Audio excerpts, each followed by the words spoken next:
Hello guys, स्वागत है आप सभी का अपना YouTube channel study with AK sir में। आज मैं बताने जा रहा हूँ शिक्षा निदेशालय राष्ट्रीय राजधानी क्षेत्र दिल्ली। आकलन कार्यपत्रक 4 है। तिथि है 27/9/2021। कक्षा अध्यापक अपने क्लास का नाम लिखेंगे। विषय हिंदी है। कक्षा 8 के लिए विद्यार्थी का नाम अपना नाम लिखेंगे। इसमें कुछ निर्देश दिया हुआ। प्रश्न संख्या 1 से 4 तक के प्रत्येक के लिए 1 अंक है। प्रश्न संख्या 5 से 6 प्रत्येक के लिए 2 अंक है एवं प्रश्न संख्या 7 से 10 प्रत्येक के लिए 3 अंक है। निम्नलिखित गद्यांशों को पढ़कर पूछे गए प्रश्नों का उत्तर दीजिए। तो गद्यांश क्या देखते बच्चों।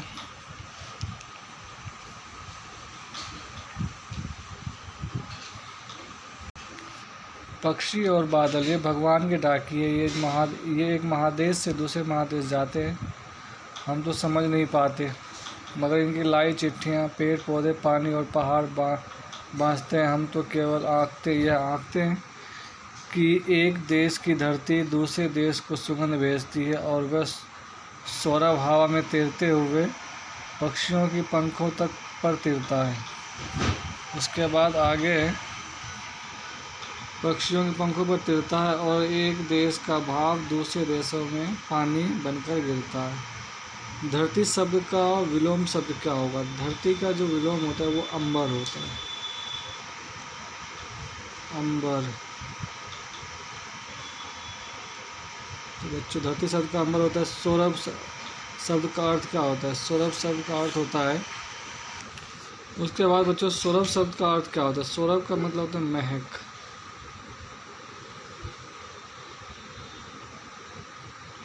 उसके बाद भाव शब्द का लिंग बताइए। तो भाव शब्द का जो लिंग होगा वो स्त्रीलिंग होगा।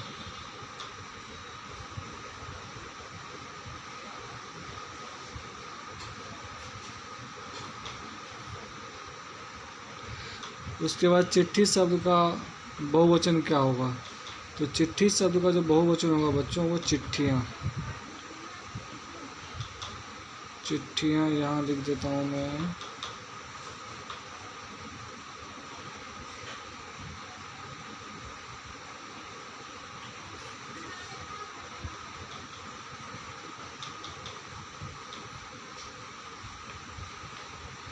चिट्ठियाँ हो जाएगा।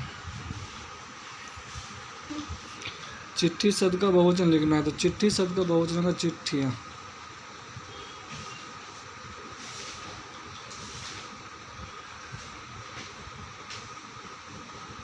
चिट्ठियाँ ऐसे लिखेंगे।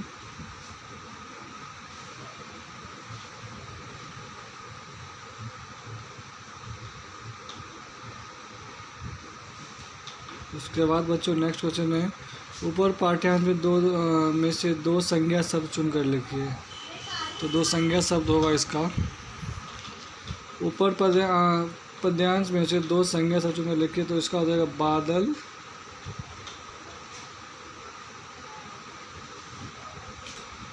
पहला और दूसरा हो जाएगा पेड़। उसके बाद बादल शब्द के दो पर्यायवाची शब्द लिखना है। बादल शब्द के दो पर्यायवाची शब्द। तो बादल शब्द के दो पर्यायवाची शब्द लिखना है। बादल घन और मेघ हो जाएगा इसका। घन और दूसरा हो जाएगा मेघ। तो बच्चों ये क्वेश्चन नंबर 6 का आंसर था। उसके बाद क्वेश्चन नंबर 7 देखते क्या है। क्वेश्चन नंबर 7 है भगवान के डाकिए कौन है। उसके बाद है क्वेश्चन नंबर 8 भगवान के डाकिए द्वारा लाई गई चिट्ठियाँ कौन बाँचता है और हम केवल क्या आंकते हैं।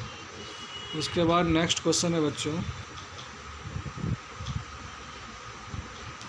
नेक्स्ट क्वेश्चन है हम एक देश का भाव दूसरे देश में पानी बनकर गिरता है पंक्ति का अर्थ शब्दों में लिखिए। तो इन सभी का आंसर होगा बच्चों क्वेश्चन नंबर 7 का आंसर ये है भगवान के डाकिए पक्षी और बादल है। क्वेश्चन नंबर 8 का आंसर होगा भगवान के द्वारा लाए गए डाकिए की चिट्ठियाँ पेड़ पहाड़ पानी बाँचते हैं। हम केवल यह आंकते हैं। दूसरे देश की सुगंध एक दूसरे को सुगंध भेजती है और एक देश की भाप दूसरे देश में बहती है। उसके बाद क्वेश्चन नंबर 10 का आंसर होगा बच्चों ये जब पानी में भाप बनती है तो वह हवा में जाकर बादल बन जाती है और हवा की सहायता से दूसरे देश में जाकर पानी स्थायी रूप से बरसता है। फ्रेंड्स, आप अगर हमारे चैनल पर नए हैं तो please like, subscribe and comment करके बताइए। धन्यवाद। आपका एक सब्सक्राइब हमें बहुत खुशी देती है।